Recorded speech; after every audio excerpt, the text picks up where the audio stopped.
O único meio que nós ainda temos para produzir uma teologia séria, uma teologia capaz de abarcar em si mesma a sua responsabilidade com a verdade e com a compreensão da realidade, ainda continua sendo nos seminários.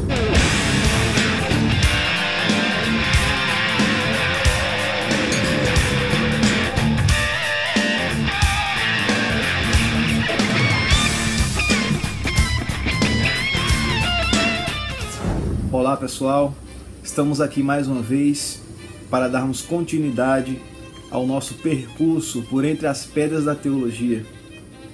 O meu nome é Veridiano e estaremos dando início a mais uma reflexão. Bem pessoal, hoje nós iremos trabalhar um assunto muito pertinente, uma coisa muito interessante que muitas pessoas tentam ter acesso, têm curiosidade de saber, que é como a teologia se desenvolveu e chegou até os nossos dias. No início, quando a teologia é introduzida no cristianismo, isso na altura do século II, existe um pai da igreja chamado Clemente de Alexandria. Ele vai argumentar da seguinte forma, que a teologia ela era as verdades cristãs acerca de Deus. E um outro pai da igreja, chamado Eusébio de Cesareia, por sua vez, vai argumentar que a teologia era a visão cristã sobre Deus. Ou seja, em outras palavras, até o segundo século, teologia foi utilizado como qualquer discurso a respeito de Deus, das divindades ou das crenças em mitos. Dessa forma, se fez necessário a diferenciação da teologia cristã para as demais teologias. Dando um salto, não é? E percorrendo do terceiro século em diante, a teologia se tornou uma praxe comum do cristianismo. Quando nós chegamos na altura do século XII, as universidades já haviam sido fundadas. Não é? Respectivamente, em ordem de fundação, nós temos Bolonha, Paris e Oxford.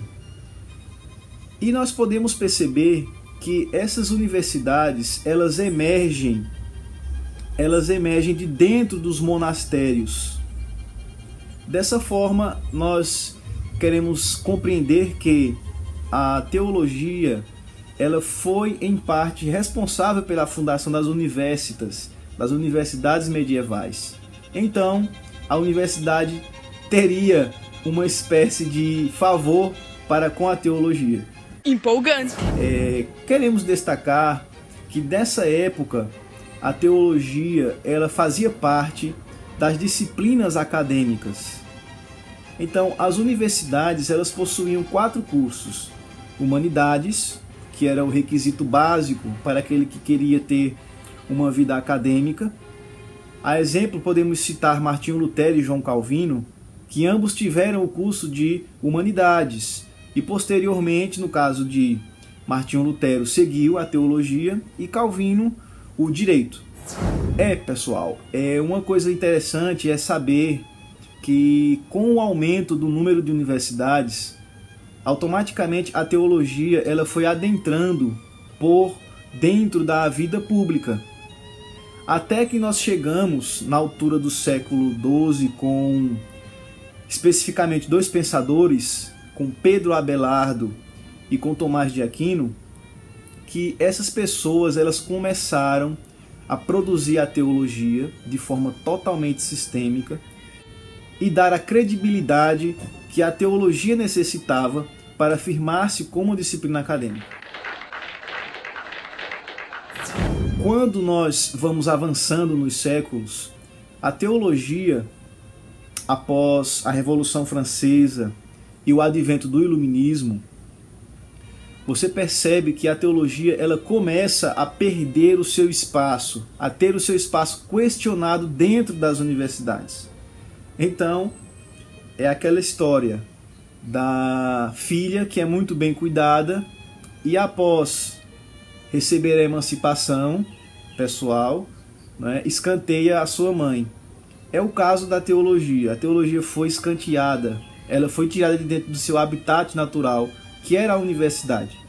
Dessa forma, um pensador considerado o pai do liberalismo teológico, o Schleiermacher, ou, depende da pronúncia que você queira, Schleiermacher, este homem tão apedrejado por algumas vertentes cristãs e até mesmo seculares, não é? Totalmente embebido de romantismo, Schleiermacher vai argumentar o seguinte, que não era possível se tirar a teologia de dentro da universidade, porque a sociedade, o Estado e a igreja necessitam de um clero bem preparado, de um clero bem estruturado e bem, academicamente falando, formado. Dessa forma, através desse argumento, Schleiermacher ele consegue deixar a teologia ainda dentro da universidade. Então, se você, meu querido, despreza ou tem preconceito mesmo com os liberais, saiba que você só pode ter o seu cursinho de teologia devidamente reconhecido ou ter a oportunidade de fazer uma pós-graduação ou um mestrado, não é? Reconhecido pelo MEC. Então você deve aplausos a este homem que, através desse argumento, conseguiu manter ainda a teologia na academia. Bem, pessoal, com o avanço, não é, nos séculos, você percebe que o secularismo e o pluralismo eles adentram dentro da universidade cada vez mais, principalmente as universidades ocidentais. E o que ocorre? Com esse advento, a teologia está sendo cada vez mais escanteada a nível de ser considerada uma faculdade de religião. Então não se pode mais, com o avanço do secularismo e do pluralismo religioso, ter uma faculdade de teologia propriamente cristã ou não. Mas a faculdade de teologia, o curso, ele deve se resumir a uma miríade, assim dizendo, de crenças colocadas dentro de um bojo e repassadas para os interessados.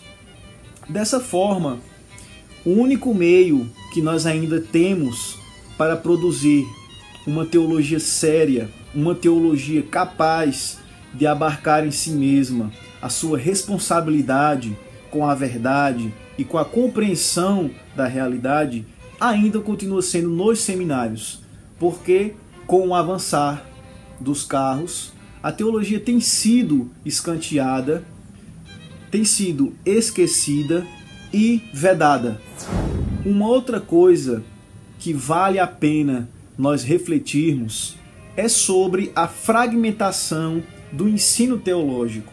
O que isso significa, Veridiano? Veja só, existe um escritor cristão chamado Edward Farley e o seu trabalho A Fragmentação da Unidade da Educação Teológica, um trabalho de 1983. Farley ele vai argumentar que a disciplina teológica, o saber teológico, ele tem sido fragmentado, a exemplo das demais ciências do mundo. Então, uma pessoa quando se dispõe, não é, muito encarecidamente, muito piedosamente a estudar teologia, porque teologia ela não dá dinheiro para ninguém,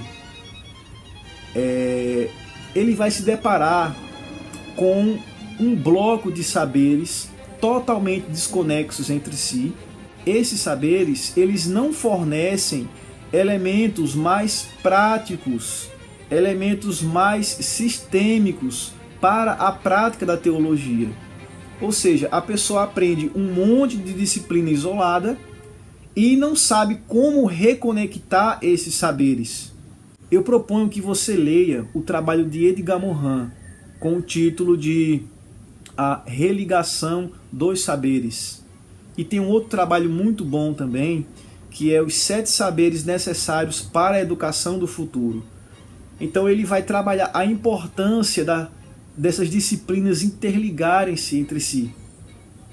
Hoje, as pessoas que estudam teologia, elas aprendem um monte de nomes de disciplinas, né, como por exemplo armatiologia, escatologia e etc., pensando que isso é o saber teológico, quando na realidade não é. E o saber teológico é uma coisa muito mais profunda. E que hoje, se vocês querem realmente continuar fazendo a teologia séria, os seminários continuam ainda sendo um lugar adequado. Bem, pessoal, estamos chegando ao fim de mais esse trabalho, de mais uma reflexão, de mais um diálogo, e hoje liberamos para vocês a origem e o desenvolvimento da teologia até chegar nos nossos dias. Se você gostou do nosso trabalho, deixe o seu like aqui embaixo do nosso vídeo, compartilha e aguarda que em breve estaremos divulgando mais materiais. Até a próxima! Fiquem agora com o tutorial de como fazer um tornado Made in Brasil. Até a próxima!